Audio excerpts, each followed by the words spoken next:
আসসালামু আলাইকুম সুপ্রিয় দর্শক, আপনাদের ভালোবাসায় আসলাম এক অসহায় মেয়ের কাছে। আমরা শুনবো তার জীবন কাহিনী। আসসালামু আলাইকুম। ওয়ালাইকুম আসসালাম। আপু, কেমন আছো? আলহামদুলিল্লাহ ভালো আছি।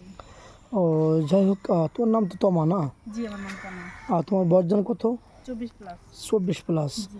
তোমাকে অনেক গর্জিয়াস লাগতেছে, অনেক সুন্দর লাগতেছে। কারণটা কি জানতে পারি?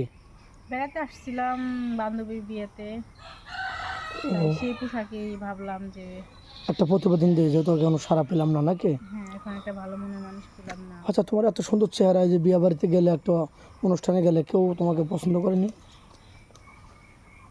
পছন্দ তো করলে হবে না, ভালো একটা মেন দরকার জীবনে। চলার পথে একটু ভালো সঙ্গী লাগেই। ভালো সঙ্গীর প্রয়োজন, শুধু পছন্দ করলে তার হবে না। আচ্ছা, তোমার আগের ভিডিওতে শুনছিলাম তোমার আম্মু মারা গেছে না, ছোটোবেলায়? আমার আব্বু তো আম্মু দুজনেই মারা তোমার গেছে। আব্বু বল মারা গেছে, তো যাই হোক, দুজনেই মারা গেছে, দুনিয়াতে কেউ নেই এখন। তুমি ভবিষ্যৎ পরিকল্পনা মানে কি ভাবতেছো আর কি, মানে কি করবে?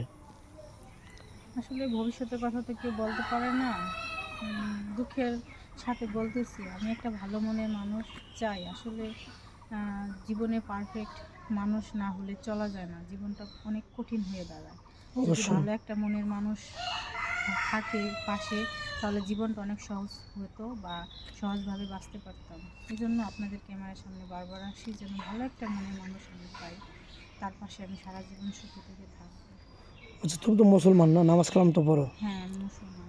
আচ্ছা, কোনো প্রবাসী ভাই তার দাঁড়িয়ে আছে, এরকম ম্যান হলে কি তোমার চলবে? হ্যাঁ, সমস্যা নেই। ও, আচ্ছা। একজন প্রবাসী ভাই সারাদিন পরিশ্রম করে সে রাতে ওয়াইফের দুটো কথা শুনবে, এটাই তার ভালো লাগা। আবার তুমি বিয়ে শাদী করে তার সাথে কথা বলবে না, এরিয়া চলবে, তাকে অবহেলা করবে, ঘৃণা করবে, এরকম কিছু করবে কিনা?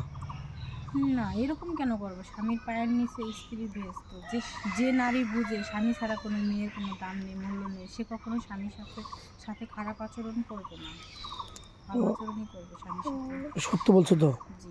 পরে আবার প্রতারণা, ছলচাতুর, 2 নম্বরে কোনো বেইমানি করবে না? না না, এরকম যদি করি তাহলে তো আমার একদিন মরতে হবে, আমি তো একদিন মরে যাব, তাই না? জীবনে অবশ্যই। আমি সব মানুষের সাথে বেইমানি প্রতারণা করে গেলাম, পরের ফলে তো আমার এর হিসাব দিতে হবে। আমি এরকম কেন করবো?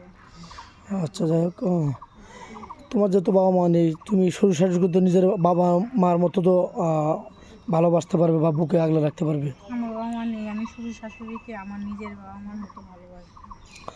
আচ্ছা, স্বামীকে নিয়ে কোথায় ঘুরতে যাওয়ার ইচ্ছা আছে, এরকম মনে প্ল্যান আছে? আমার কোনো ঘুরতে যাওয়ার ইচ্ছা নেই, আছে আমার স্বামীকে নিয়ে। যদি আমার স্বামী সামর্থ্য থাকে, আমি তাহলে আমার স্বামীকে নিয়ে আমি উমরা হজ করতে যাবো।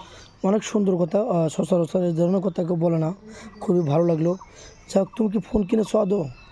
না। এখনও ফোন কিনুনি? মেয়েটার কোনো ফোন নেই, 2-4-5 মিনিট মতো জীবন গল্প শেষ করা যায় না। ভিডিও আগেও করেছি, মেয়েটা কোনো সাড়া পায়নি, মেয়েটা একদম অসহায় ইতিম।